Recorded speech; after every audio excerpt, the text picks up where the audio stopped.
Ça va? La fiction, c'est notre mode d'être au monde. On est basé là-dessus. On est des créatures de fiction. On respire des fictions. Nous sommes des romans ambulants quelque part. Tous. C'est comme ça qu'on est dans le monde, en se racontant des histoires. Est-ce que tu penses que les fictions ont un rôle à jouer dans cette capacité à faire augmenter la conscience? Et nous, on le voit par l'angle du cinéma. Je pense que s'il y avait quelques très très bons films avec des personnages charismatiques, ça pourrait faire une différence, avoir un impact réel. Mais quel pourrait être un récit qui ne serait ni mièvre, avec l'image des gentils écolos, tout sympathiques et tout le monde s'entend et on a réussi à créer une humanité apaisée, ni de la peur, de la psychose, comme ça, de enfoncer les gens dans leurs réactions les plus instinctives et donc les plus violentes. Et je ne sais pas. Si on montre des gens très heureux de le mode de vie qu'ils ont maintenant, c'est-à-dire vivre mieux, être plus heureux, avoir des plus jolies maisons, respirer un meilleur air, avoir ses propres légumes à soi, si on montre ces gens-là, est-ce que tu penses que ça peut servir à quelque chose de véhiculer juste ces Personnellement, je ne images-là? connais pas beaucoup de gens comme ça. Nous, on les a trouvés. Donc c'est utile qu'on fasse ce film pour toi.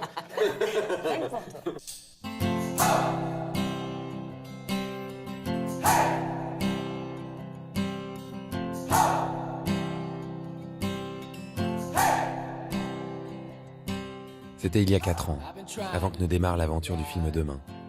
À un moment où très peu de gens croyaient que cette histoire valait la peine d'être racontée.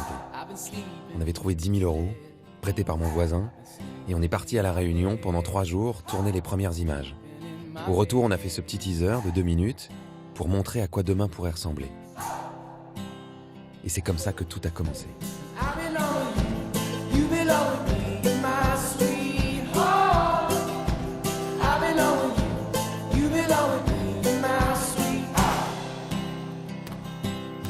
Comment ce documentaire de 2 heures, qui parle d'écologie, de démocratie, de création monétaire, a bien pu attirer 1 200 000 spectateurs en France, voyager dans 30 pays, puis influencer des responsables politiques, des entrepreneurs, des milliers de personnes qui se sont mis à faire des potagers sur les toits, à lancer des monnaies locales, à changer de vie.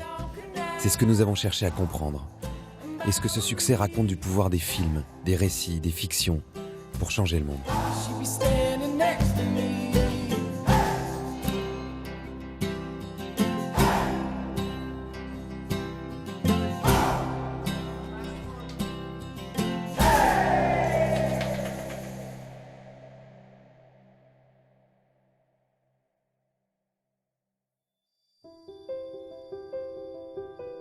L'idée de demain, c'était de raconter cette histoire dont parlait Nancy Houston. Ni mièvre, ni anxiogène, qui donne envie d'agir, une nouvelle histoire de l'avenir, qui ne ressemble pas à ce que la plupart des documentaires écolos montraient depuis des années, en nous alertant, avec raison, sur notre impact sur la planète. The weather and the climate are making news in more than one region. Severe flooding has killed at least 72 people. Under siege in the grip of unmitigated catastrophe. Mais cette histoire positive, constructive, peu de gens y croyaient. Et en 2014, après 3 ans de recherche de financement, nous n'avions toujours pas trouvé un sou. Alors nous avons décidé de demander à nos amis, nos connaissances, aux gens sur Internet s'ils avaient envie que ce film existe, s'ils voulaient qu'on leur raconte cette histoire.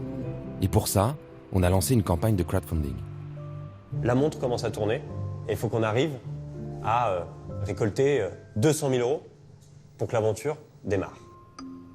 La campagne commence à 14h et on a tous rendez-vous à 19h. Je me dépêche de faire ce que j'ai à faire dans ma journée. Je retrouve tout le monde au lancement de la campagne. Et en fait, on était déjà à 60 000 € collectés. On finit la soirée à 80 000 €. Le lendemain matin, on se réveille.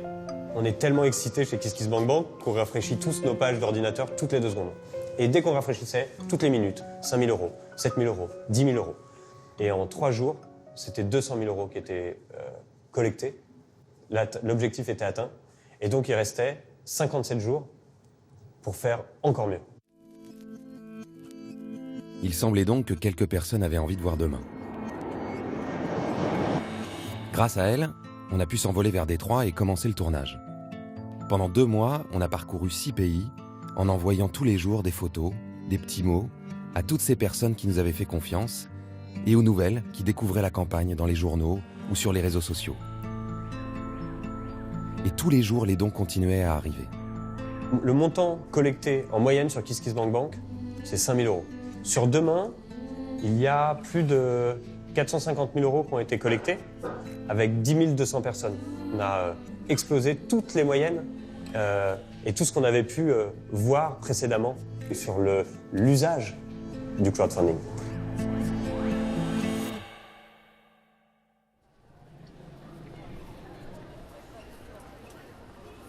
Au total, on a tourné pendant 4 mois, monté pendant 9, et un jour est enfin arrivé le moment de sortir le film. Comment éviter l'équation écologie égale vie chiante? Non, parce que... Sur ce genre de film, généralement, pour faire venir le public dès le premier jour, on a besoin d'avoir une presse unanime, enthousiaste. Mais là, on n'a pas eu ça. Parce qu'il y a une petite voix qui me dit mais c'est beau, c'est merveilleux, c'est altruiste, c'est généreux, c'est humaniste. Vous parlez de la ville de San Francisco, il y a aussi la ville de Copenhague que vous montrez, ils roulent tous en vélo, ils sont tous beaux, ils mangent bio. J'étouffe. J'ai eu qu'une seule envie, c'est de prendre l'avion, de me faire couler un bain moussant et de bouffer une bonne côte de bœuf. Est-ce que... Stop, quoi. Qu'est-ce que c'est que cette mise en scène? Qu'est-ce que c'est que ces 4 décérébrés qui en plus avouent sillonner le monde en avion pour aller voir les désastres écologiques? Il y a eu un petit peu une distance. Le message était trop optimiste. Je sais que les journalistes n'aiment pas trop ça, les critiques n'aiment pas trop ça. Le premier jour, le jour de la sortie, donc. Oui, je peux en parler, c'était ça. C'est genre, on a des copains qui nous appellent et qui nous disent vraiment le film, c'est dingue, j'ai adoré. Et quand je disais, vous étiez combien dans la salle? 3. Bon, ok. J'ai eu beau chercher dans tous les sens des cas similaires sur des statistiques qui font que un film sur lequel on a jeté la première pelletée de terre, réussit à ressurgir et à ressusciter, j'en trouve pas. Donc, il n'y a pas d'espoir. Et pourtant, si. Le miracle opère et la raison du miracle, ce sont les gens eux-mêmes. C'est le public qui s'en est emparé, petit à petit. Et là, c'était plus fort que tout.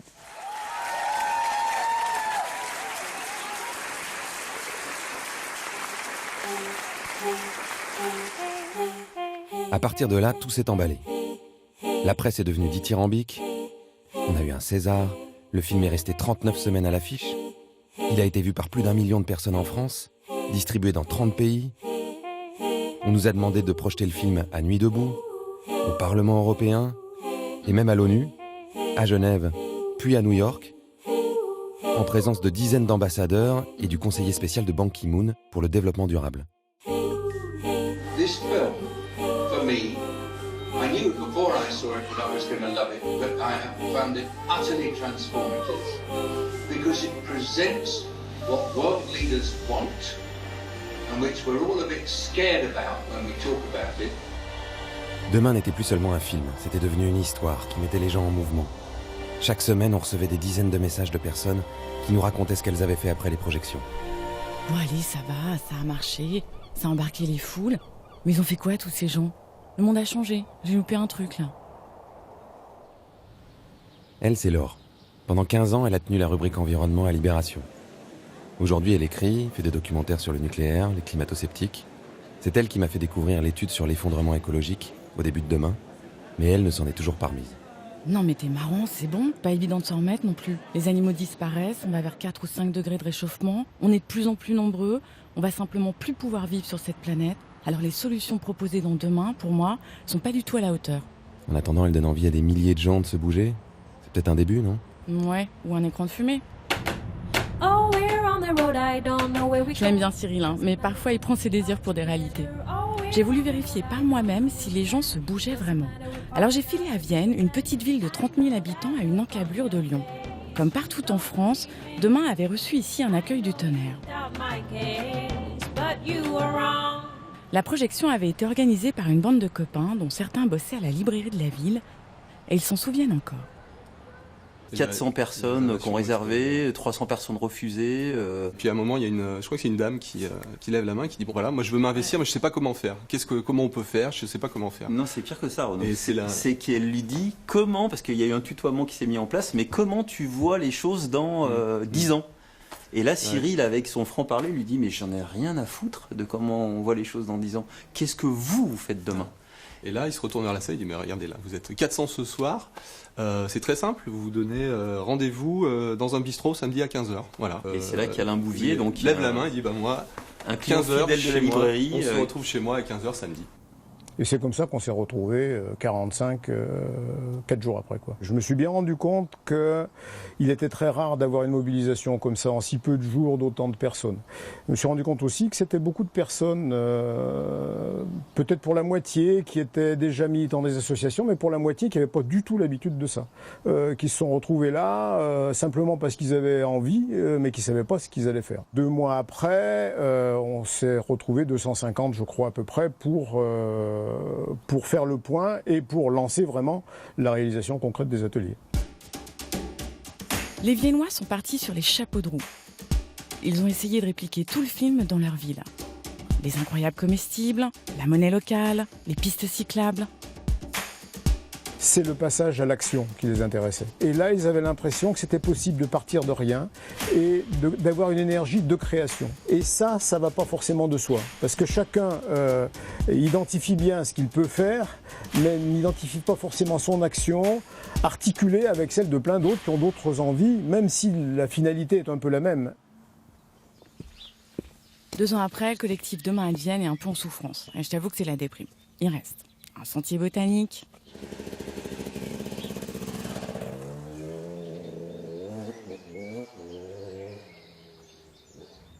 de composteurs collectifs et 3 bacs d'herbes aromatiques dans la cour du lycée. Même les incroyables comestibles, je n'en ai vu aucune trace.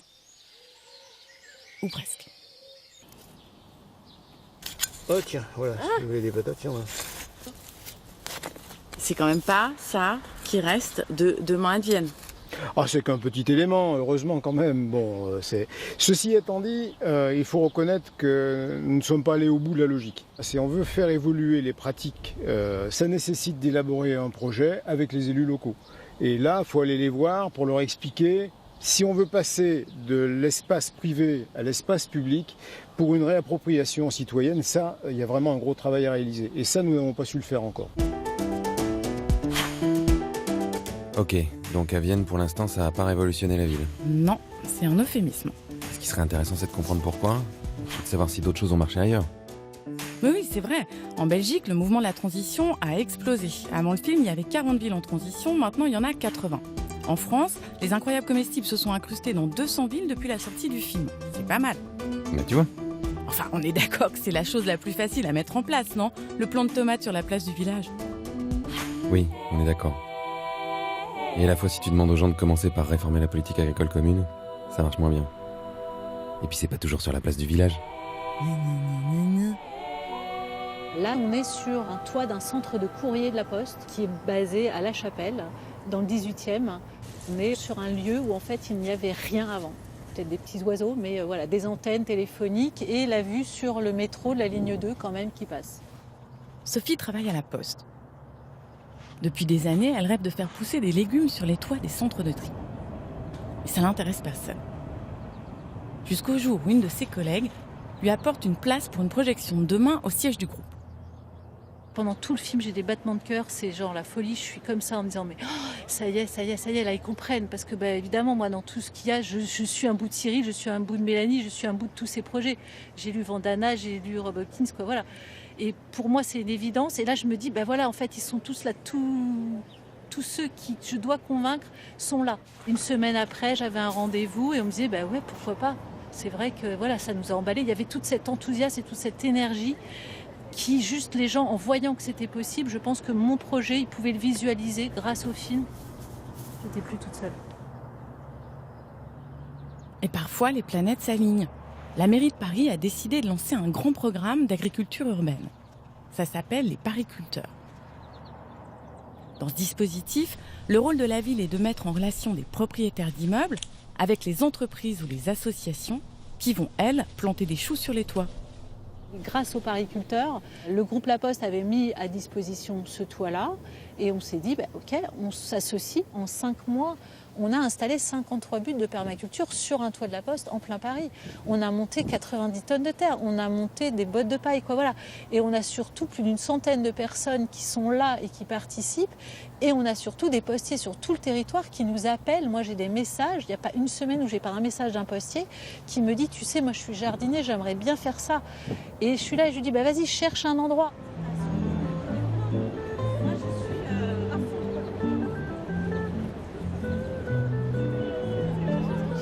On va en faire d'autres parce que c'est le premier exemple.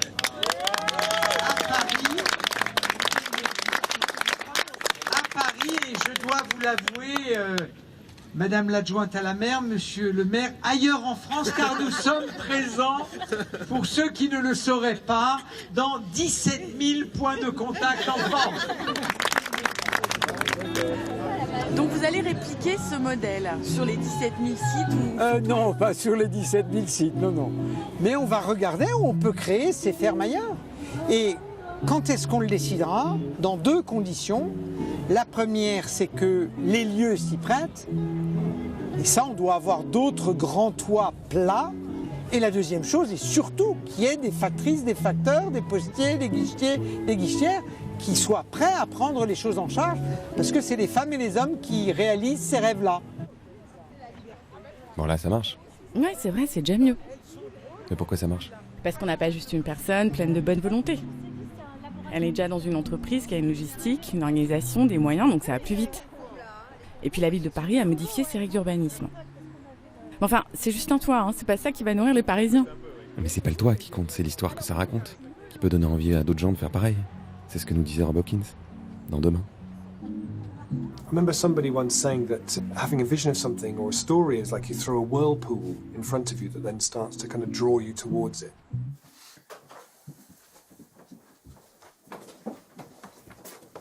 You know, Detroit is one of those stories. Whether it's actually like in the stories or not, kind of almost doesn't matter in some ways. You know, there's a story that goes, hey, do you know, in a city you can reinvent the city as with food as the foundation of how it invents itself. Cool, we could do that too. You know, in the same way you could say, actually, this is a city, we're going to become a net generator of energy within 20 years. Or there was the story recently about the people in Berlin who wanted to buy the city's grid back and make Berlin 100% renewable. And actually, in the end, it didn't quite happen in that way, but it was such a brilliant story. Why not? Other places go, that's a great idea, we'll do that. And those kind of things become very infectious, I think.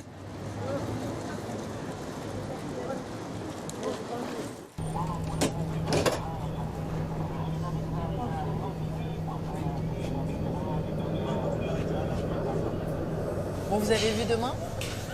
Oui, j'ai vu Demain. J'ai vu Demain et Demain m'a inspirée. C'est un film qui aura marqué, en tout cas qui aura inspiré beaucoup de gens et qui aura permis de relier beaucoup d'expériences. Ce qui se passe à Détroit en matière d'agriculture ou voilà, toutes ces San Francisco aussi. Donc, c'était quand même une source d'inspiration et puis quelque chose sur lequel s'appuyer. Souvent, ce qui manque quand on est élu, qu'on veut faire bouger les choses, c'est la comparaison. C'est-à-dire si on dit mais ailleurs ça a été fait pour telle et telle raison et ça marche, bon ça donne des arguments supplémentaires. Donc je l'ai aussi beaucoup utilisé. Voilà, c'est un document très pédagogique. On l'a beaucoup diffusé, on l'a présenté à l'appui par exemple de nos projets quand on a commencé à travailler sur des projets vraiment à grande échelle d'agriculture urbaine. Faut reconnaître qu'avec Pariculteur, il y a un truc qui germe. La mairie de Paris a fait signer une charte à des entreprises, des acteurs publics, des copropriétaires, des bailleurs, pour créer 100 hectares de végétalisation, dont 33 d'agriculture urbaine, et ce d'ici à 2020. En gros, une quarantaine de toits comme celui-là. Aujourd'hui, on en est déjà à 5 hectares cultivés, 150 emplois, 500 tonnes de fruits et légumes, 8000 litres de bière, du poisson en aquaponie, des herbes aromatiques, et ça va continuer.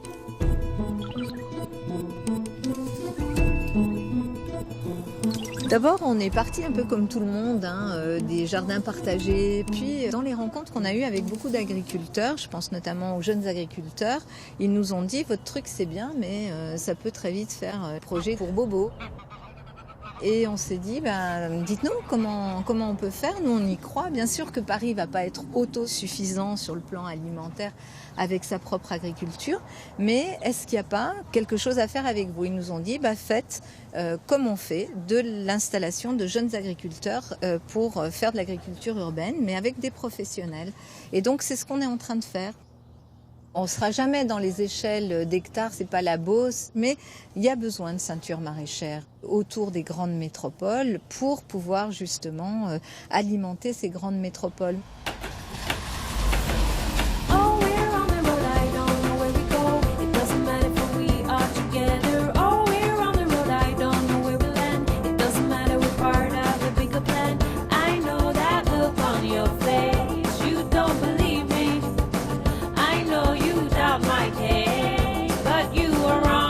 C'est ce qu'ils font à Liège en Belgique. Ils mettent en place une ceinture alimentaire. Ah mais c'est vachement plus petit que Paris, c'est à peine 200 000 habitants. Ah bah oui, c'est déjà plus grand que le toit de la Poste. L'idée, c'est vraiment de parvenir à faire en sorte qu'à un horizon peut-être de 25 ans, la majorité de l'alimentation qui est consommée localement soit produite localement dans les meilleures conditions écologiques et sociales. Et donc, c'est un projet qui fédère de plus en plus de gens et qui se structure autour de ce qu'on appelle des coopératives citoyennes. C'est-à-dire que ce sont des entreprises qui, à la fois, ont une finalité autre que le profit, qui se gèrent de manière démocratique et où les gens peuvent réellement s'impliquer de différentes manières en plaçant leur épargne pour financer le projet, en mettant les mains dans la terre et évidemment, ils peuvent consommer les produits de ces coopératives. Bon, admettons, on veut nourrir une ville de 200 000 personnes, on commence par quoi? D'abord, comme le disait Anne Hidalgo, il faut des agriculteurs professionnels. Comme François Sonnet et sa ferme du Champ des Possibles. Ici, les gens préfinancent l'année. Et ici, la grosse particularité, c'est qu'ils viennent cueillir sur le champ. Il y a une centaine de personnes. Le chiffre d'affaires, on va dire qu'il est de plus ou moins 30 000 €. C'est un système coopératif où les gens viennent cueillir, on n'est pas tout seul dans son champ, où c'est pas bêtement de la vente sur les marchés, il y a vraiment un contact direct. Et ça permet un peu de donner plus de valeur à son travail et que les gens soutiennent plus le maraîcher, quoi. Quand je me suis fait licencier, je cherchais à faire un métier qui ait du sens. Et faire de la nourriture pour les gens, je crois que c'est quelque chose qui a du sens. On ne se pose pas la question de savoir pourquoi je le fais. Des fois, j'étais dans mon bureau, chez mon ancien employeur, je regardais à travers la vitre et je me disais mais qu'est-ce que je fous devant cet ordi à essayer de vendre des trucs. Ça n'avait aucun sens pour moi. J'ai quand même une qualité de vie et de travail au champ qui est pas mal.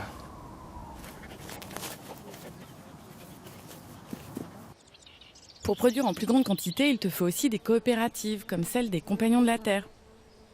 Eux, ils produisent des patates, des tomates, beaucoup de tomates, encore des tomates, quelques courgettes et bientôt des céréales. L'objectif des Compagnons, c'est fournir pour environ 1000 personnes 70% du panier alimentaire. Ça fait 1% de la population liégeoise. Et évidemment, c'est pas assez, mais l'espoir, c'est d'inspirer d'autres micro-fermes qui vont faire 1%, 2%, 3%. Et à terme, 100%, soyons ambitieux. Ensuite, il te faut une courroie de transmission pour arriver jusqu'au consommateur. C'est le rôle de la coopérative Ardente qui collecte les légumes et les redistribue. On travaille avec une 50aine de producteurs locaux. Toutes les semaines, on propose à nos clients, nos coopérateurs, de se fournir directement chez ces producteurs locaux. Les producteurs locaux nous amènent leurs marchandises, où on va chercher une partie aussi. On réceptionne tous les produits de tout le monde et on confectionne les paniers pour tous les clients une fois par semaine. On tourne avec entre 2000 et 2500 clients et on tourne entre 150 et 200 commandes par semaine. Pour finir, il te faut des boutiques. Au début, elles étaient seulement quelques-unes, mais le projet a créé un vrai boom à travers la ville. En fait, on s'est fait complètement déborder. Donc au début, on avait commencé timidement et puis on a dû engager du personnel, ouvrir des caisses. Et puis bon, maintenant, pour notre petit démarrage, on a plus ou moins 2000 clients par semaine. Les Compagnons de la Terre, ils sont situés en périphérie de Liège, assez éloignés des clients finalement. Et donc, on a créé ce magasin en hypercentre-ville de Liège pour pouvoir écouler leurs marchandises. En réfléchissant un petit peu, on a contacté un certain nombre de petits producteurs qui étaient dans la région liégeoise pour finalement compléter la gamme de ce magasin.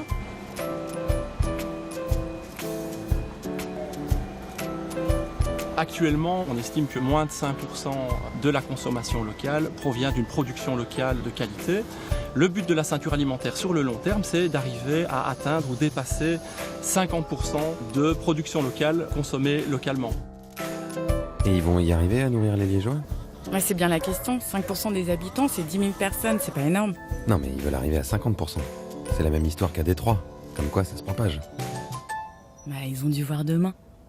Pendant les quelques mois où le film est passé, avec les ciné-débats, on a pu voir le rythme d'adhésion à certaines coopératives aller jusqu'à doubler. Des gens qui n'étaient pas du tout dans ce genre de milieu, qui sont venus avec leur énergie. Nous, on a vu vraiment un boom dans les ventes. On a eu une augmentation de 15 à 20% les semaines qui ont suivi la sortie du film, enfin les semaines et les mois qui ont suivi la sortie du film.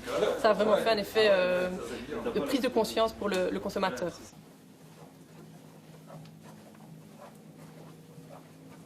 I give the example of science fiction. I said even before human being landed on the moon, there are lots of books written. All fancy things, how someday people can go to the moon. That idea captured minds of everybody, all over generations and generations. Finally, human being went to the moon. The science fiction has a role. It triggers your imagination. And science always followed the science fiction. Now you have this Star Trek and the movies, War of the Worlds, all kinds of things. So that triggers our mind. And you see all these mobile phones, all the things that we have in our pocket, all the gadgets, all the computers. These were in science fiction before, in one form or another. And people say, why not? And why not has a result. It made it happen. Unfortunately, we don't have social fictions. We do not know, even in a funny way, what will be our society like 100 years from now. They will talk, what? You're looking for a job? What is a job? We never heard of it. We never heard of it. Et j'en connais un, moi, qui est en train d'écrire une fiction sociale intéressante. Vas-y, fais-moi rêver. Le maire de Grenoble, madame. Premier maire écolo d'une ville de plus de 150 000 habitants. C'est la ville où demain a fait le plus d'entrées en France. Ça bouge là-bas. Ça pédale plutôt, non? Tu te balades en vélo avec ton panier. Je me balade en vélo avec mon panier. Alors, le panier a pas mal fait jaser. Déjà au début, mon vélo a pas mal fait jaser. Mais le panier, évidemment, au début, c'est pas très classe. On se dit, tiens, ma mère, il se promène avec son panier, avec son casque là-dedans. J'ai ma cape au cas où il pleuve en permanence. Bon. Mais en fait, les gens s'habituent, quoi. Il faut que le message envoyé par les élus il ne soit pas déconnecté de ce qu'on les voit faire, quoi. C'est sûr que si je me promène avec une voiture avec chauffeur et 2 sbires derrière moi pour porter ma sacoche et mon manteau, comme c'est encore beaucoup le cas et comme c'était le cas ici, le message qui est de dire adaptez vos transports à vos besoins, utilisez la marche à pied, le vélo, etc. Bon, et on va se dire que c'est bizarre. Qu'est-ce qu'il dit, monsieur ? Grenoble essaie de mettre en place l'une des politiques les plus ambitieuses en France sur le plan écologique et démocratique. Suppression de la publicité dans l'espace public, budget participatif, votation citoyenne, bâtiments municipaux 100% alimentés par de l'énergie renouvelable, tramway, autopartage et surtout rendre l'espace public aux piétons et aux vélos. Pistes cyclables, autoroute à vélo pour relier les communes de la métropole. Résultat, 1 personne sur 6 va au travail à vélo et le nombre de vélos en libre service a doublé. Partout où on a été quand on a fait Demain, et là où on va en faisant ce film, on a l'impression que quand ça marche bien, c'est qu'il y a des élus, des entrepreneurs et des citoyens qui travaillent ensemble. Est-ce que toi tu confirmes ça à Grenoble ? Oui, et c'est sûr que ça part d'abord d'une volonté collective, donc il faut effectivement une société civile, enfin des citoyens motivés, engagés, qui ont des idées, qui tentent quelque chose, et des élus qui au mieux favorisent ces initiatives, au pire ne freinent pas, et les entrepreneurs qui arrivent à trouver les tours de table financiers pour faire sortir des projets. Il ne faut pas oublier que l'action publique, ça ne représente que 50% à peu près de notre vie collective. La transformation, elle démarre bien de la société civile. C'est ça qui pousse l'institution aussi à faire autrement. Là, ça m'intéresse quand les gens prennent les choses en main et font bouger les lignes. Oui, ils font bouger leur ville, mais il reste des domaines où c'est plus compliqué. L'énergie, par exemple, c'est toujours l'État ou les grandes entreprises qui décident. Résultat, 80% de notre électricité est nucléaire et personne n'a jamais eu son mot à dire. Mais ça change. Un peu. Un tout petit peu. Maintenant, on peut choisir un fournisseur d'électricité 100% renouvelable, notamment la coopérative Enercop. Depuis demain, le nombre de ses clients a triplé. Oui, et le jour où des millions de consommateurs exigeront du renouvelable, alors EDF, Engie et les autres bougeront, ça c'est sûr. Depuis 2010, Enercop va encore plus loin avec Énergie Partagée, une association qui collecte l'épargne des citoyens pour financer des projets d'énergie renouvelable près de chez eux. Le projet Solaire d'ici, il rassemble aujourd'hui une petite centaine de citoyens, une dizaine de collectivités de la métropole grenobloise pour faire la plus grande grappe photovoltaïque de France. L'objectif, c'est de faire 100 toitures photovoltaïques sur les toitures des écoles, des équipements municipaux, mais aussi chez les particuliers. La métropole grenobloise, Grenoble, Ebens et Chirol se sont impliqués dans le projet, ont pris des parts et ont, pour certaines, proposé des toitures d'équipement. 20 toitures ont déjà été équipées, il y en a même sur le toit de plusieurs écoles primaires. Là, c'est à Ebens, tout à côté de Grenoble. Moi, j'ai adopté 4 panneaux solaires, je suis donc seule avec 3 enfants. Il y a Fabienne, il y a le panneau Fabienne, c'est moi, et puis ensuite il y a le panneau Baptiste, Adrien et Eva.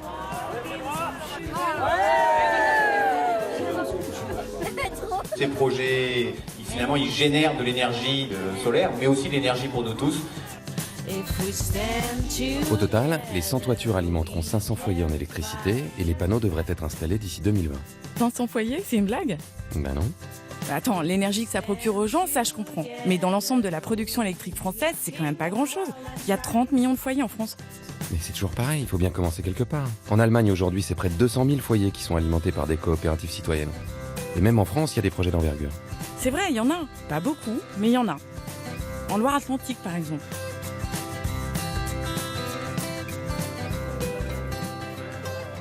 On consomme de l'énergie, il faut qu'on prenne part au développement de ces énergies. Et avant, on s'opposait beaucoup, notamment au nucléaire. Et là, ce qui a fait tenir les gens aussi, c'est qu'on travaillait pour un projet.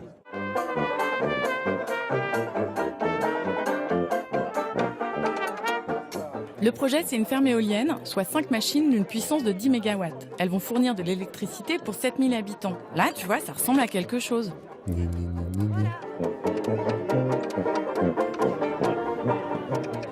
Et Nora, 3 ans, elle a dû nous entendre dans nos discussions de grands. On mettait des sous dans les éoliennes. Donc dans sa petite tête, elle s'imagine qu'on met des pièces dans les éoliennes pour qu'elles tournent. Donc en fait, c'est une tirelire géante. Moi, j'ai mis de l'argent, ouais. Je ne l'ai pas mis pour moi, je l'ai mis pour mes petits-enfants. Vous avez mis combien ? J'ai mis, je crois que c'est 1500 €, un truc comme ça. On s'approprie ces possibilités-là, qui étaient avant, enfin qui jusqu'ici sont quand même détenues par l'État, quoi, on va dire. Mais attention, c'est le genre d'initiative qui met des années à se monter. Il a fallu que tout le monde coopère. Les habitants du coin, les collectivités qui ont apporté environ 700 000 €, les banques qui ont prêté 17 millions, les élus qui ont appuyé le dossier et les paysans qui ont loué leurs terres. C'est le principe du tabouret dont parlait le maire de Grenoble. C'est possible en mouillant la chemise, en associant beaucoup de monde et en se formant. Parce que sans formation des acteurs citoyens notamment, mais aussi des collectivités locales, c'est un projet qu'on dit c'est pas pour nous, c'est pour des développeurs industriels. Avec l'électricité produite, la ferme va engranger environ 2 millions d'euros par an. Cet argent permet de rembourser l'emprunt, de rémunérer les petits investisseurs, tandis que les communes peuvent baisser leurs impôts locaux ou créer plus de services publics. Mais le vrai booster de ces projets citoyens, c'est l'arrivée d'une loi en 2016 qui facilite la transition énergétique. Moi, quand je viens inaugurer un champ éolien ici, je suis obligatoirement heureux. C'est notre travail qui a fait qu'aujourd'hui, les plans climat-énergie territoriaux sont obligatoires à l'échelle de toutes les intercommunalités. C'est des amendements qu'on a défendus qui ont permis aux collectivités de pouvoir rentrer dans le capital de ce type de projet. Je crois que la population aujourd'hui, elle a compris que l'éolien et le photovoltaïque, c'est moins cher et moins dangereux que le nucléaire. Elle a compris que l'effet de serre, c'est une menace pour ses enfants. Non, je crois qu'aujourd'hui, c'est des lobbies, des pouvoirs installés qui ne veulent pas d'une transition qui leur fait perdre tout simplement le pouvoir et les revenus qui vont avec. Ah, les lobbies, la plaie de la démocratie. Imagine l'énergie que mettent tous ces gens, tout ça pour se casser les dents sur des multinationales qui écrivent les lois et arrosent les parlementaires. Mais alors il y a peut-être qu'une seule solution, c'est changer les entreprises de l'intérieur, pour qu'elles participent à la transition plutôt que de l'entraver. Allez, c'est reparti.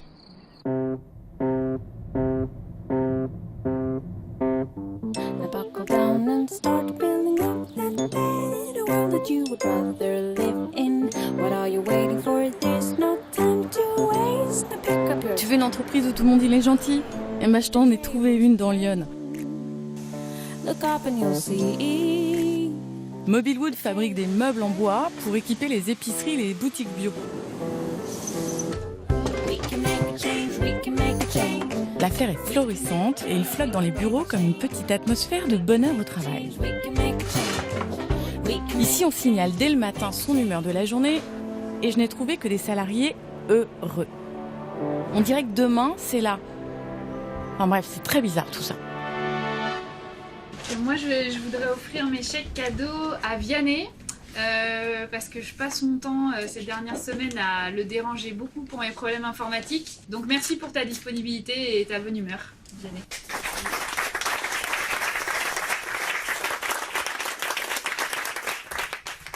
Je vais offrir mon chèque cadeau à Gilles. Oh. Pour tout ce qu'il m'a appris et puis toutes ces petites astuces. Merci. Ah, là, j'ai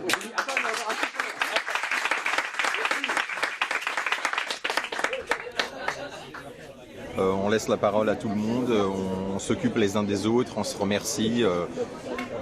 Et ça, c'est vraiment quelque chose de très chaleureux et humain. En tout cas, ça crée un rapport différent et positif avec le travail. Ce qui fait que, en fait, on se lève le matin et on va travailler avec plaisir. Et non pas en reculant en disant ouais, je vais juste bosser. Donc ça change complètement en fait le rapport au travail.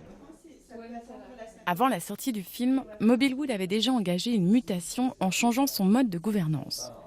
Et quand il a vu le film, Sébastien, le patron, s'y est tout de suite retrouvé. Demain était plus une confirmation qu'une révélation. Et nous, demain, ça nous a confirmé qu'on était sur la bonne voie. Ce qui était hyper intéressant, c'est que demain, ils sont allés chercher des initiatives un peu partout dans le monde. Et là, l'idée, c'est de dire toutes ces initiatives-là, en fait, finalement, si on les réunit au même endroit, ça donne quoi ? On est vraiment habitué à un modèle pyramidal avec un patron et puis des sous-couches et des ouvriers tout en bas ou des employés. Ce qui nous distingue chez Mobilwood, c'est depuis 2016, avril 2016, un fonctionnement sans hiérarchie avec une autorité distribuée. En fait, chaque employé a un petit territoire qu'il contrôle et l'autorité est claire comme ça et chacun prend les décisions à son niveau. Pour nous, il n'y a plus de chèque. On est autonome. On sait qu'est-ce qu'on doit faire, on gère nos commandes par nous-mêmes, on a des délais à respecter et on n'a pas besoin d'aller à droite et à gauche pour savoir qu'est-ce qu'on doit faire. Ils nous ont donné quand même la possibilité de gérer notre poste à notre manière. En fait, on doit revoir vraiment nos réflexes et notre façon de fonctionner. Donc, ça n'a pas été vraiment intuitif et c'est un exercice qu'on continue à mener au quotidien, en fait, qui n'est pas gagné. Et comme il est difficile de changer ses vieux réflexes, autant prendre de bonnes habitudes dès le plus jeune âge. Là, j'emmène les enfants à l'école de Saint-Brie, qui est l'école Montessori qu'on a ouvert en septembre. Il y a un vrai lien entre la démocratie participative, qui est vraiment le mode de gouvernance que nous avons choisi pour Mobilwood, et cette pédagogie Montessori qui permet vraiment à l'enfant d'être autonome dans son apprentissage. Allez les enfants, on y va. Et l'école publique dans tout ça ? Bah, ça serait bien qu'elle se mette un peu plus aux pédagogies alternatives. En attendant... Et c'est pas un peu cher ? Les frais de scolarité sont proportionnels aux revenus des parents. Et ça va de 150 à 400 € par mois. T'as pigé ? Ce que moi je trouve très singulier, c'est cette notion de savoir qui n'est pas descendant. C'est-à-dire qu'il n'y a pas un instituteur qui est là et qui transmet à des élèves assis un savoir. C'est pas du tout ça. Le savoir est présent partout, et l'élève va aller le chercher et l'éducateur est là comme un guide et pas comme la personne qui sait et les élèves qui attendent qu'on leur délivre quelque chose. Et ça amène beaucoup plus d'autonomie chez l'enfant, d'indépendance. Il va aller chercher le savoir autour de lui. Et puis c'est très adapté, je trouve, au monde dans lequel on vit et dans lequel ils vont vivre plus tard. On est en phase avec le changement de société qu'on vit, je pense. Mobilwood va prochainement déménager son usine. Ce sera l'occasion de mettre en œuvre un véritable écosystème. L'équipe a donc acheté un terrain de 10 hectares dans le village de Saint-Bril-Vineux. Pour nous, si on prend l'homme de sa naissance à sa mort et qu'on peut lui offrir en gros 4 éléments qui sont le travail, qui sont l'éducation et la formation, qui sont l'alimentation ou le lien social. Donc le lien social par la maison éco-citoyenne, le travail par la nouvelle usine en cradle to cradle, verte, vertueuse, la pédagogie et la formation par une école Montessori, par un centre de formation, l'alimentation par la permaculture. Implanter tout ça au même endroit, c'est ce qui fait sens, puisque pour nous ce qui est important, ce sont les interactions qui vont se créer entre ces différents éléments. Si ce modèle fait sens et ce modèle fonctionne, c'est de pouvoir dupliquer ce modèle autre part. Et puis après, la cerise sur le gâteau, c'est que ça puisse en fait faire exemple et du coup susciter d'autres envies d'entrepreneurs.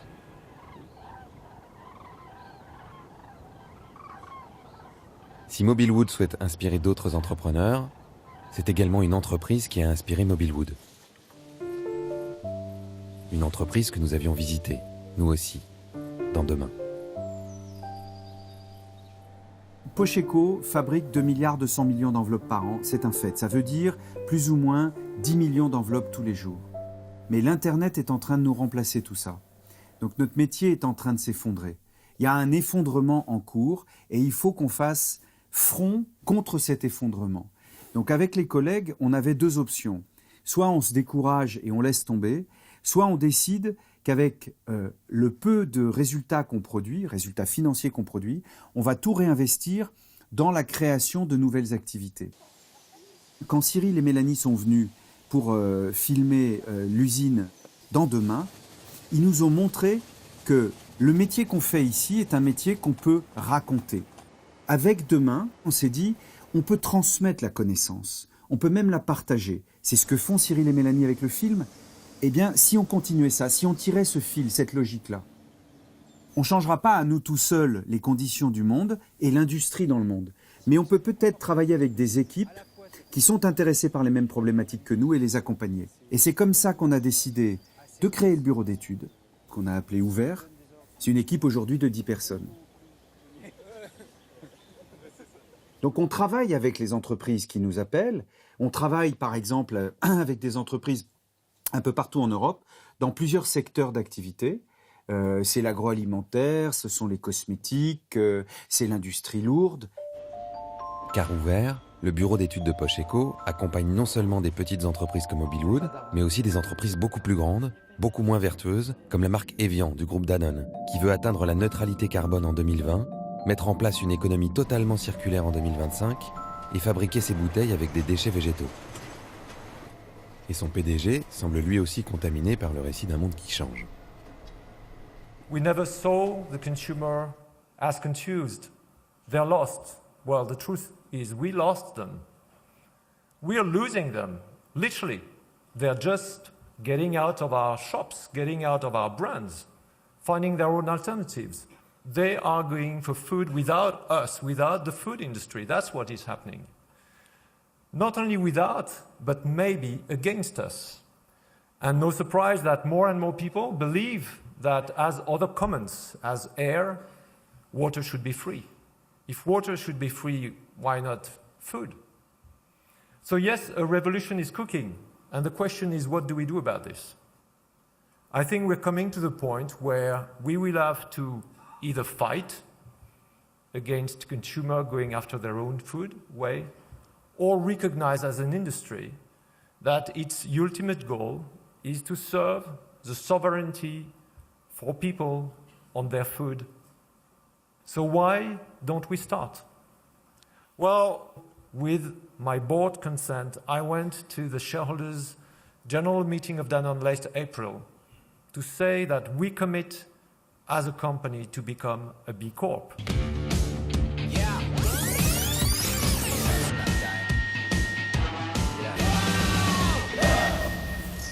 B Corp est un label pour les entreprises, créé aux États-Unis et attribué par une ONG, le B-Lab.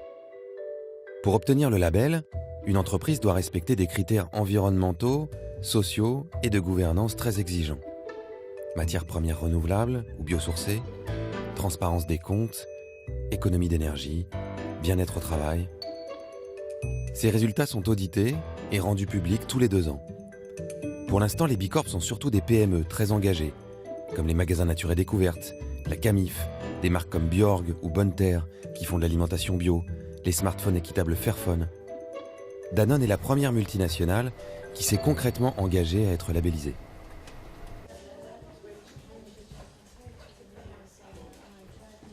L'idée de départ de B Corp, c'est de certifier les entreprises à impact positif sur la société, la planète, etc.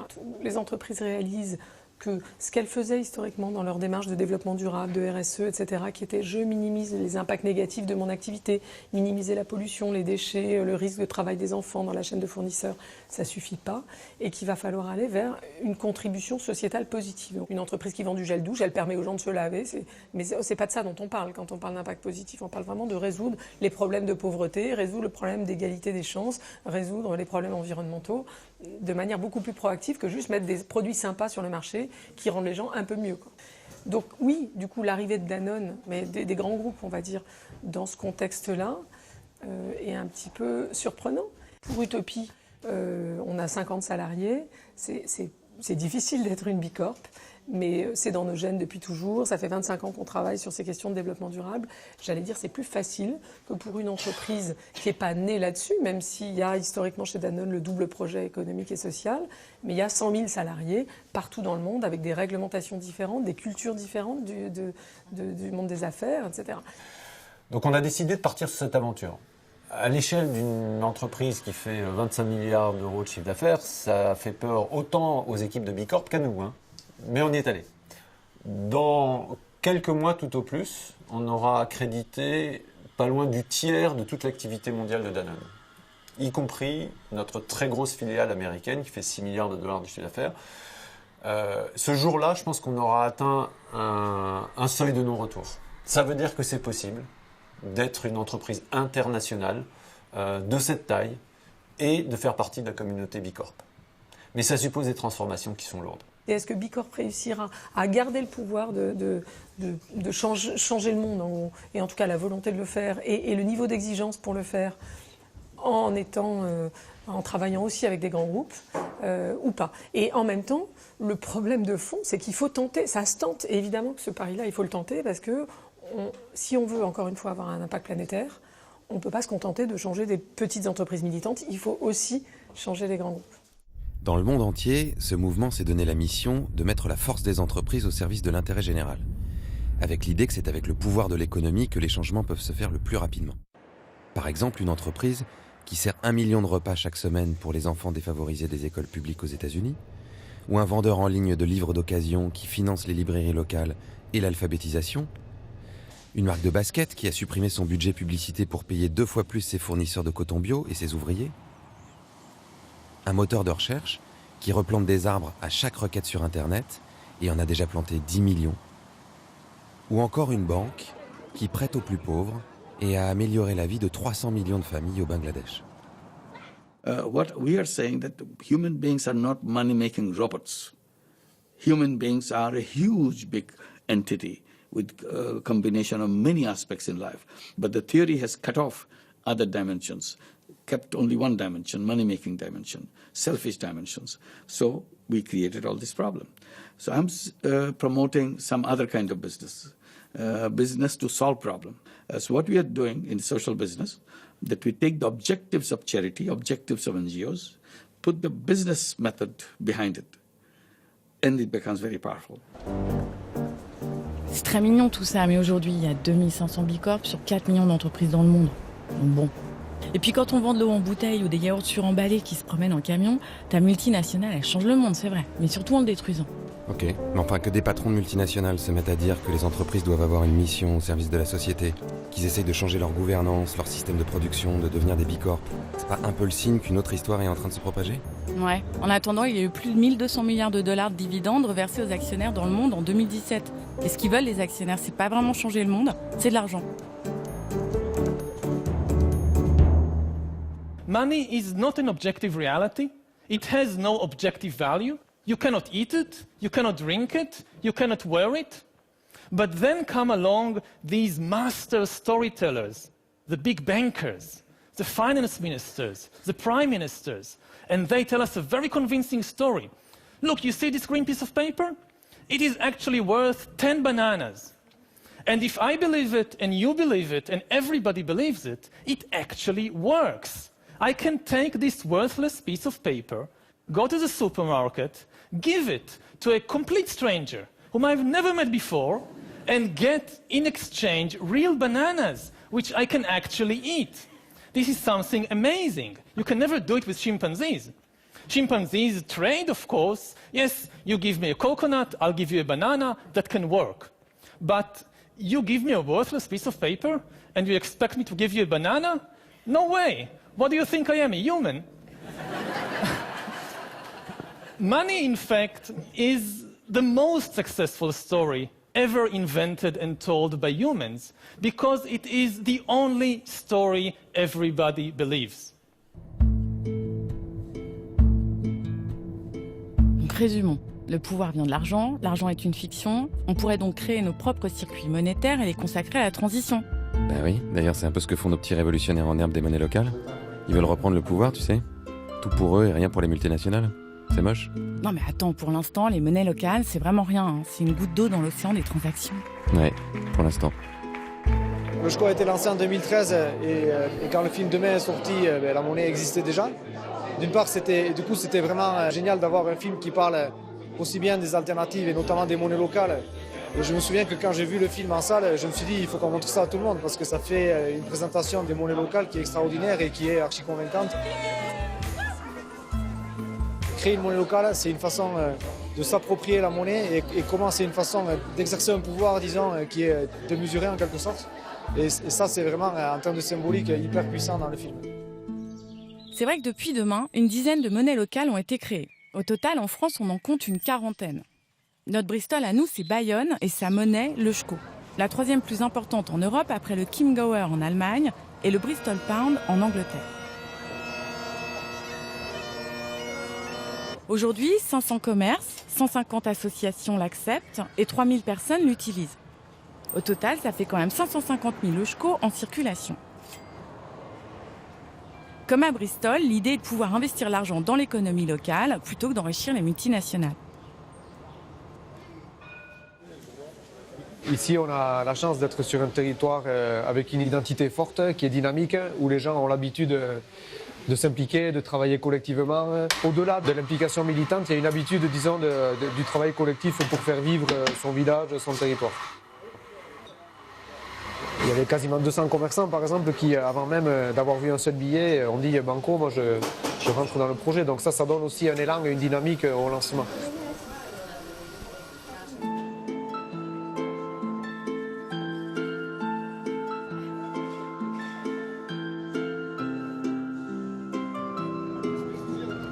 Pour aller plus loin, les créateurs de l'Eusko ont mis au point une version numérique qui permet de payer avec l'équivalent d'une carte bancaire.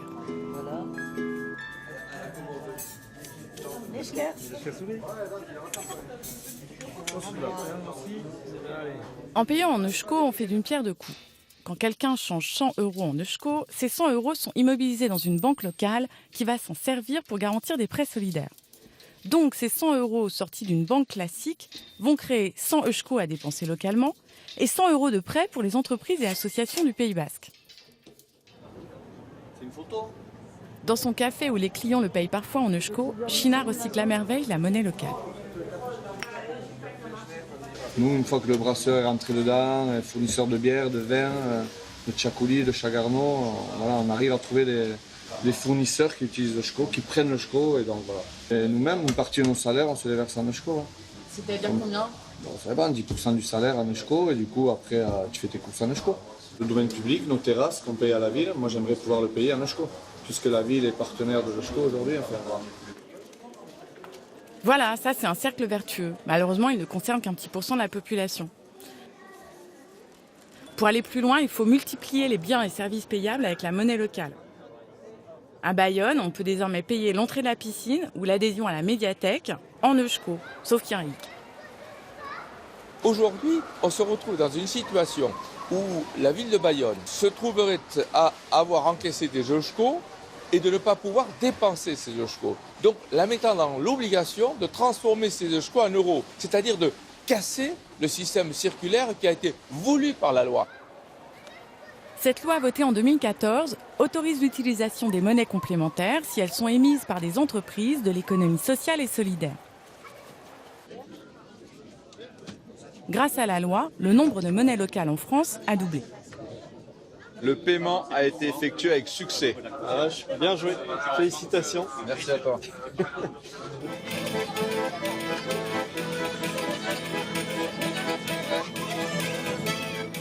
Qu'est-ce qu'il faut pour faire pression? Il faut bien que des gens disent on veut tous payer en eusko. Je pense que bien sûr c'est ça qui aide, c'est la force de l'ESCO, c'est d'avoir à la fois les habitants, les entreprises, les élus qui sont derrière. Nous on sent tout le territoire derrière nous. Hein. Enfin, aujourd'hui tout le monde a compris ici que l'ESCO c'est un outil au service du territoire. Et de toute la France les gens nous appellent. On nous appelle de Grenoble, on nous appelle de Nantes, on nous appelle de Paris, on nous appelle de Lille pour savoir qu'est-ce qui se passe au Pays Basque. Vous êtes à la pointe en termes de monnaie locale, on voudrait avancer aussi vite que vous. Parce que ce qui se passe ici c'est intéressant, mais en termes de transition écologique il faut aussi créer des monnaies locales partout en France. Ici c'est un exemple. Ici, mais il faut le même diffuser. c'est ça par rapport à ce qui se passe à Bristol, etc. Où là où on peut payer en partie les employés municipaux, les impôts locaux. Vous imaginez la taxe d'habitation payée en eusko? Ah mais écoutez, je trouverais ça magnifique. Après vous êtes mal, vous ne pouvez pas les dépenser vos eusko. Non mais si, mais écoutez, on arrivera à les dépenser. On arrivera à les dépenser parce que, vous savez, ce pays a une vingtaine de codes. Ouais. Alors au fur et à mesure qu'on avance et qu'on est en conformité avec un code, on nous oppose un autre code. Alors, vous savez, il va falloir qu'on trouve une solution à un moment donné. Il faut, si la question est politique, qu'elle soit réglée sur le terrain politique.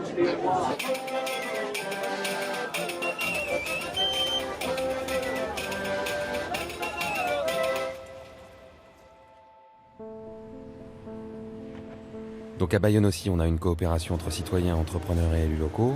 Et pour que ça marche vraiment, qu'on change d'échelle, il faut changer les lois, les textes administratifs qui viennent d'un autre siècle. Oui, à Bayonne pour les monnaies locales ou à Paris pour d'autres sujets. Même combat. Et puis même partout ailleurs pour plein d'autres trucs. Parce que là, dans les objectifs que vous vous êtes donnés avec Paris, c'est ambitieux là pour le coup.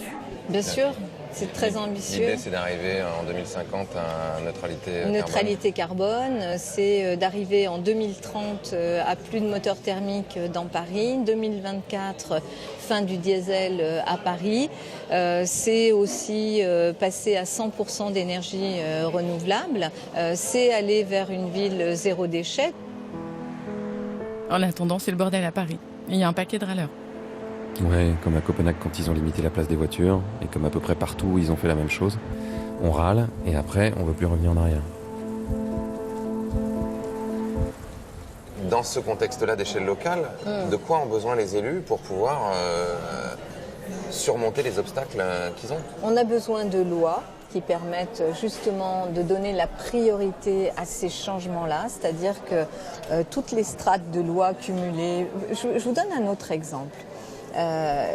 Qui est très très significatif. Paris est une ville, bien sûr, où il faut protéger son patrimoine, personne ne va le contester, c'est une ville magnifique.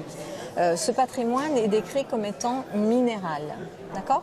Donc chaque fois qu'on veut mettre du végétal, là où les architectes des bâtiments de France estiment que la protection du Paris historique, c'est le minéral, on n'a pas le droit de le faire. Donc il faudrait qu'il y ait une priorité donnée dans la loi à tout ce qui est lié à la transition écologique et énergétique.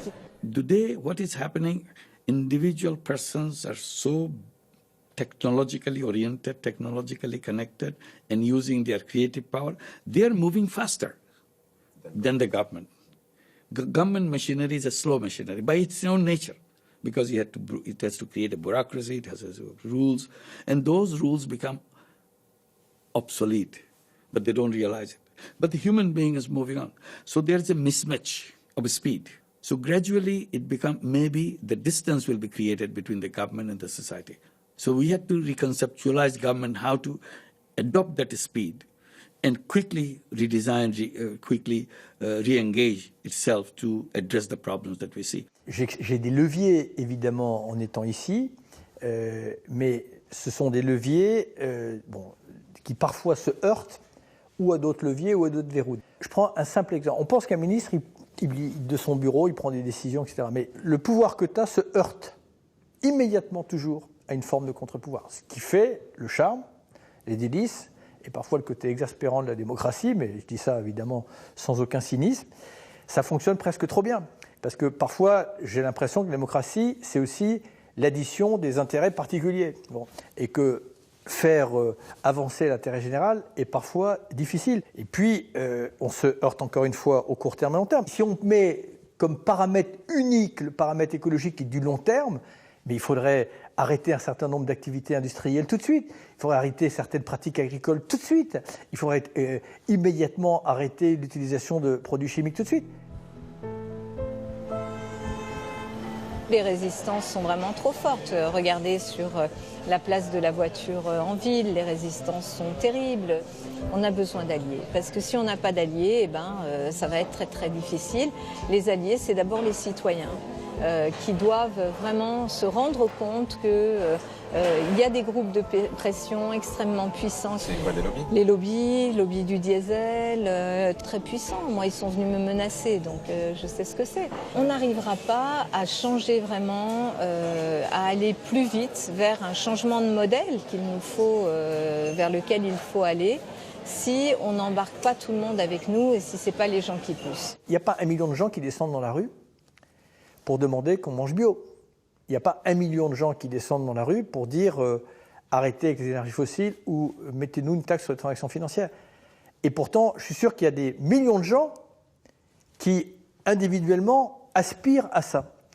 Donc la question centrale, c'est pourquoi ou comment on fait en sorte à un moment ou à un autre que cette expression, cette lame de fond citoyenne, elle puisse guider, impacter, influer, orienter, légitimer l'audace politique. 30% d'oiseaux en moins en quelques années.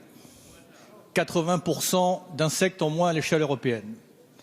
La semaine dernière, le dernier grand mâle du rhinocéros blanc du nord de l'Afrique a disparu.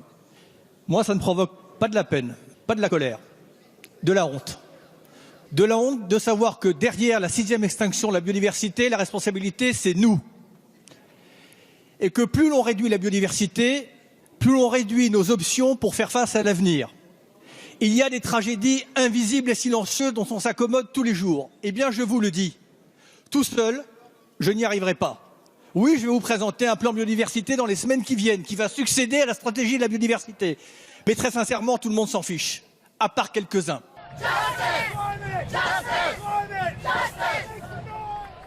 La plus grande marche contre le changement climatique de ces dernières années a été organisée à New York en septembre 2014.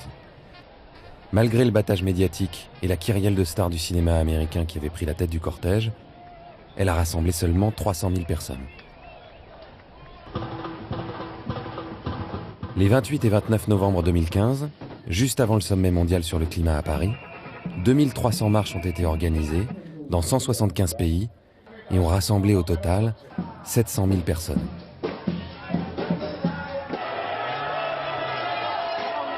En comparaison, 1,5 million de Français sont descendus sur les Champs-Élysées en 1998 pour fêter la victoire de la France à la Coupe du Monde de foot. 36 millions de personnes ont manifesté à travers le monde contre la guerre en Irak en 2003. 4 millions de Français ont défilé après les attentats contre Charlie Hebdo en 2015.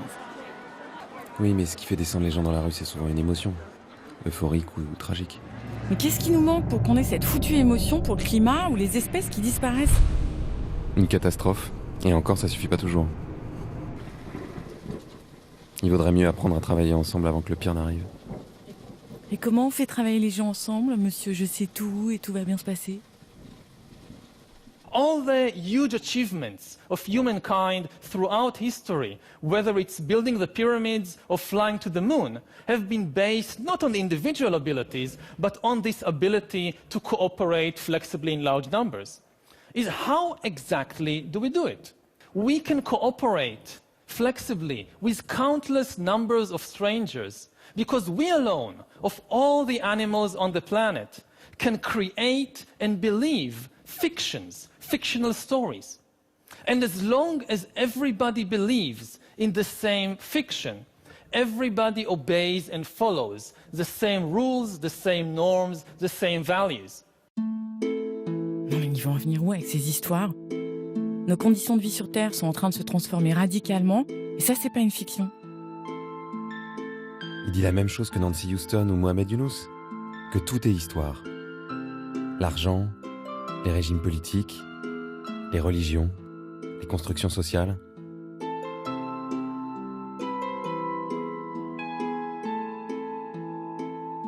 La société actuelle, celle qui transforme la vie sur Terre, comme tu dis, c'est le fruit d'une histoire, qui a très bien marché d'ailleurs.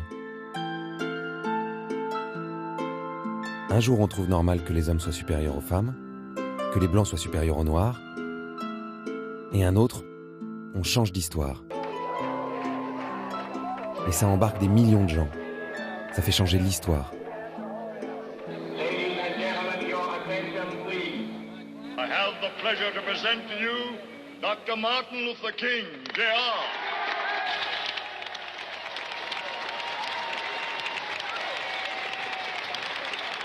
I am happy to join with you today in what will go down in history as the greatest demonstration for freedom in the history of our nation.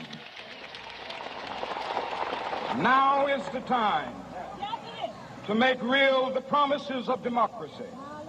I have a dream that one day this nation will rise up and live out the true meaning of its creed.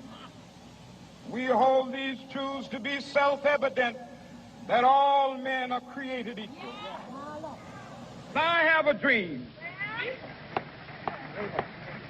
that my 4 little children will one day live in a nation where they will not be judged by the color of their skin, but by the content of their character. I have a dream today.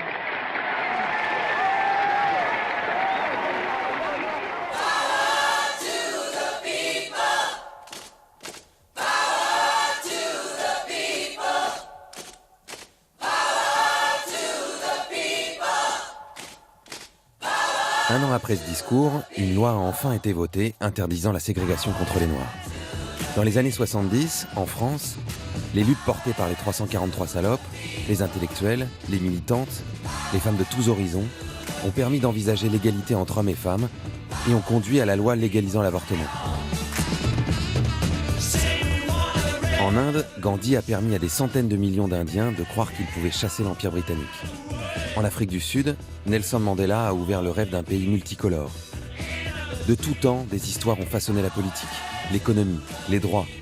Les choses commencent à changer quand des millions de gens se racontent de nouvelles histoires, qu'ils coopèrent et qu'ils engagent la lutte dans la rue et ailleurs. Pour l'écologie aussi, on a le début d'une histoire, avec toutes ces personnes filmées dans Demain et toutes celles que nous n'avons pas rencontrées, tous ceux qui inventent, expérimentent partout dans le monde. Alors pourquoi ça coince encore ?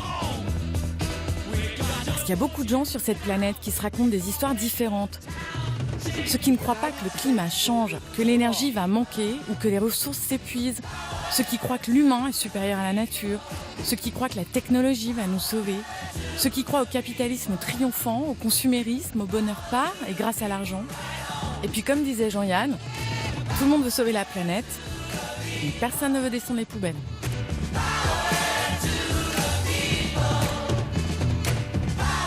Et puis il y a tous ceux qui ne croient pas qu'ils ont le pouvoir de changer les choses.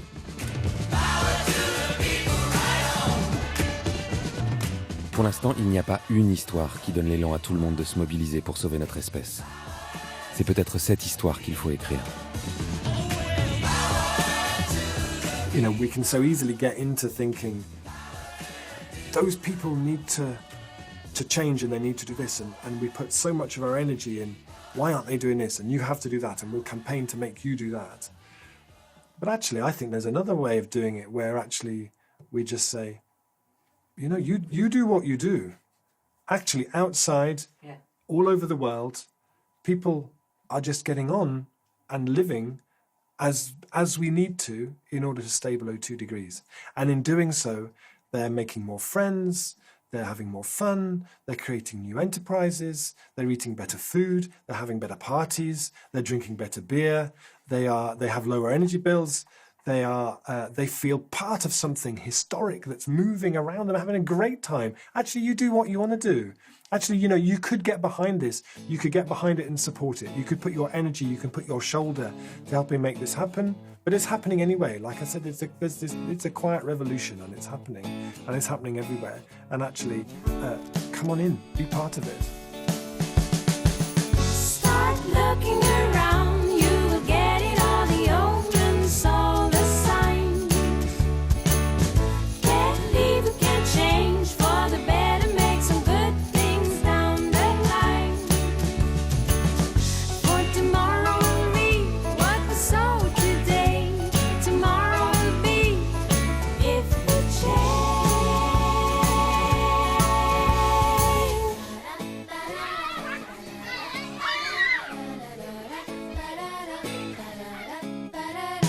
Climb to the top of a tree. The sky is too cover to see. A picture of a horizon, a place where we can build our home. Je n'ai eu qu'une seule envie, prendre l'avion, me faire couler un bain moussant et bouffer une bonne côte de bœuf. C'est une citation des propos de Léa Salamé. Une réplique mythique. Mythique après avoir vu votre film. Demain, je sais pas, vous avez changé, Léa, depuis ? Oui, j'ai regretté ce moment où j'ai usé d'un cynisme un petit peu facile en vous disant c'est tellement plein de bons sentiments ce film que j'ai envie de me faire couler un bain et de manger une barbecue. Et en fait, vous avez réussi à opérer ma mue, à me faire réaliser le ridicule de mes propos.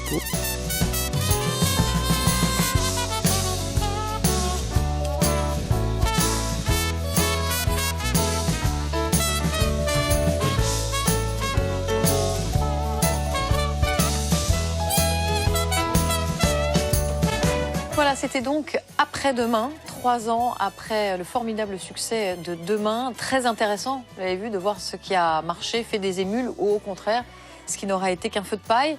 Ce que cela montre, en tout cas, une fois de plus, c'est qu'il est difficile de faire changer les mentalités, de faire bouger les choses. Et on en parle ce soir avec nos invités. Laurence Tubiana, bonsoir. Merci d'être avec nous. Vous êtes directrice générale de la Fondation européenne pour le climat. Vous êtes également professeur à Sciences Po Paris. Et Pascal Canfin, bonsoir. Vous êtes directeur général du WWF France, le Fonds mondial pour la nature. Je commence avec vous. Ce film, Après-demain, comme le précédent, Demain, finalement, ça parle du changement d'échelle. Ça montre qu'il y a des difficultés à passer de l'échelle locale, de l'initiative personnelle presque, au niveau mondial, international. Comment fait-on pour changer d'échelle ? Ce que montre ce film, c'est qu'il y a dans la société française une énergie positive exceptionnelle sur tous les territoires. Et la question, c'est comment cette énergie devient non pas l'exception, mais la règle. Il y a au moins 2 modifications à faire pour y parvenir. La première, c'est de changer les politiques publiques. Ça, c'est la responsabilité des gens que nous élisons. Et si on prend l'exemple de l'agriculture dans le film, on voit bien que ça se développe, l'agriculture en ville. Mais si on veut changer d'échelle, il faut changer les règles de la politique agricole en France et en Europe. Puis le deuxième pilier du changement d'échelle, c'est nous-mêmes. C'est-à-dire que nous agissions conformément à nos valeurs et finalement aussi à nos intérêts, parce que le dérèglement climatique, c'est un choc pour tout le monde et on doit en sortir, et se battre contre, eh bien, ça permettra, si les deux s'alignent, ça permettra de réussir le changement d'échelle dont on a besoin. On viendra tout à l'heure sur la politique, le politique, et cette échelle-là. Laurence Tubiana, vous dites qu'il y a plusieurs niveaux de changement d'échelle. Lesquels ? Pour que les politiques bougent, il faut que les citoyens sont déjà très organisés, qu'il y ait des ensembles au niveau local, dans les circuits de commercialisation ou d'innovation, qui fassent masse. Donc, ce qui est très important, et on a eu beaucoup d'exemples intéressants, lorsque ces initiatives se connectent, lorsque on s'organise autour d'un réseau électrique local, lorsque on associe permaculture, agriculture écologique et circuits courts et cantines, et que en fait un village, une région parfois montre ce tissu d'innovation qui se parlent les unes les autres. Et c'est ça qui va faire bouger les choses, parce que tout seul on peut pas, et donc on s'appuie les uns les autres pour changer. Et je trouve que c'est cette échelle-là qu'il faut densifier. Et ce que montre le film, d'une certaine façon, on ne peut pas rester tout seul. En fait, ce que vous dites, c'est que penser que les petites initiatives locales vont changer le monde, c'est faux. Mais vous dites aussi que ce sont les initiatives locales qui précèdent le politique qui va suivre et pas l'inverse. Mais j'ai l'impression que tout ça, on le sait. Enfin, je veux dire, c'est pas un débat nouveau, le climat et ce qui est en train d'arriver à la planète. Pascal Canfin, vous avez été ministre délégué au développement dans le gouvernement de Jean-Marc Ayrault.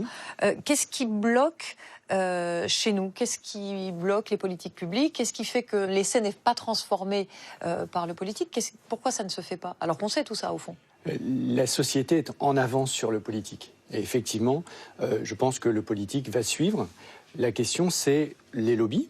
C'est-à-dire que nous avons aujourd'hui, derrière les décisions politiques, toute une couche assez largement invisible qui bloque et qui s'appuie sur les situations existantes et qui est dérangée par les initiatives que l'on voit dans le film. Par exemple, quand vous dites les lobbies, que ce soit sur le nucléaire, que ce soit sur l'agro-industrie, que ce soit sur d'autres secteurs d'activité où on est dans des rentes de situation et où le changement et la transformation et le changement d'échelle, qui est au cœur du sujet, forcément perturbe les modèles économiques historiques.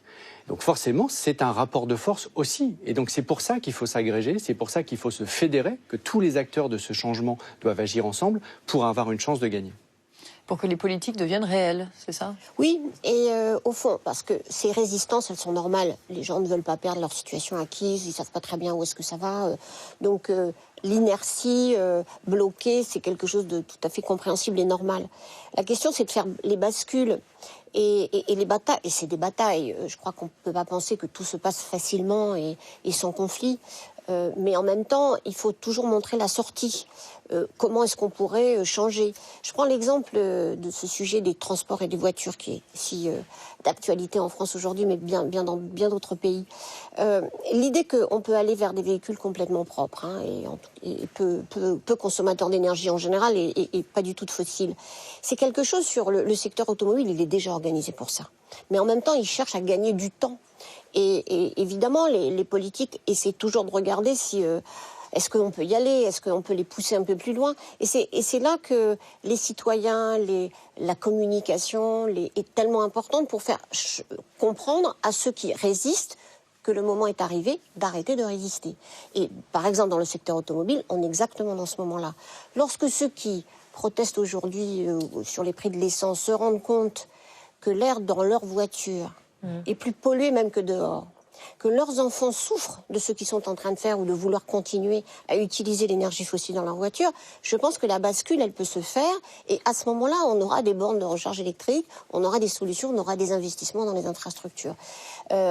C'est malheureux parce qu'on aurait besoin d'un politique qui tire la société, mais c'est peut-être pas souhaitable parce que, après tout, l'acceptation des changements, la transition dans des nouveaux métiers, dans des nouveaux comportements, il faut qu'elle vienne aussi de l'énergie et de la volonté des citoyens. Donc il faut communiquer beaucoup autour de cela. Et je trouve que le mouvement de ces youtubeurs qu'on voit aujourd'hui, à la fois en disant on est prêt, il est encore temps, c'est formidable parce que c'est cette règle de proximité, on imagine un avenir, il est là, et c'est ça qui fait tomber la peur. Parce que ce qui nous bloque aujourd'hui, c'est vraiment la peur du changement.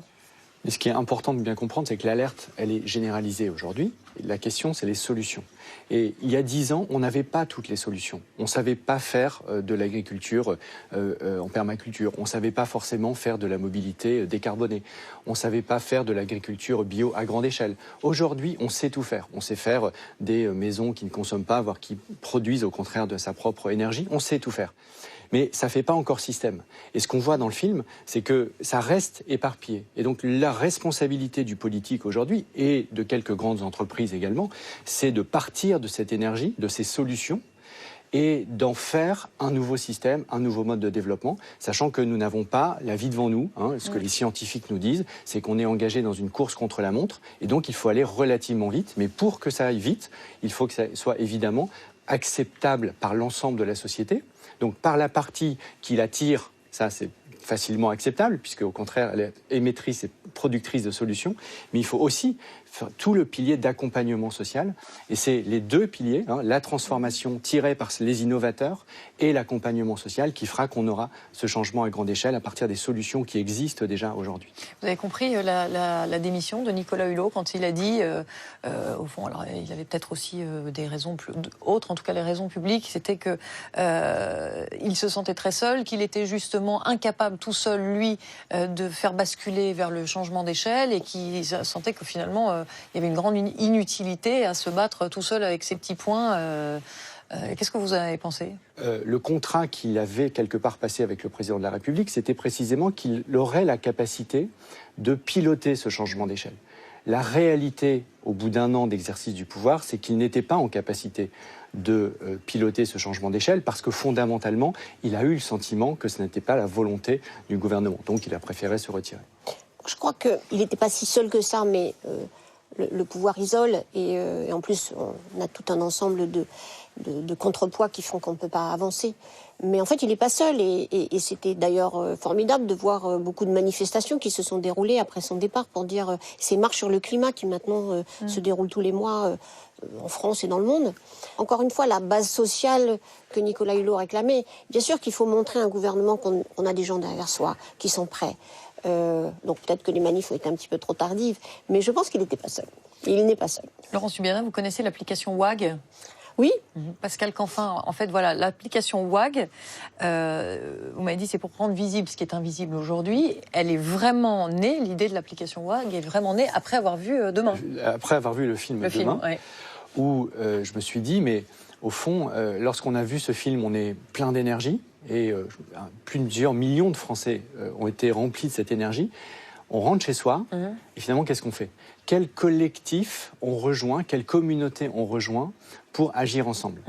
Et je me suis dit, il faut qu'on la crée, cette communauté. Et aujourd'hui, cette communauté, elle est forcément digitale, numérique. Et donc, on a créé au WWF une appli, WAG, We Act for Good, qui commence en France, mais qui a vocation à se répandre dans plein de pays du monde, pour fédérer les actions que l'on mène ensemble sur l'alimentation, sur l'énergie, sur les déchets, sur le fait de diminuer sa consommation de plastique. Chacun le fait séparément, mais il a l'impression d'être une goutte d'eau dans l'océan.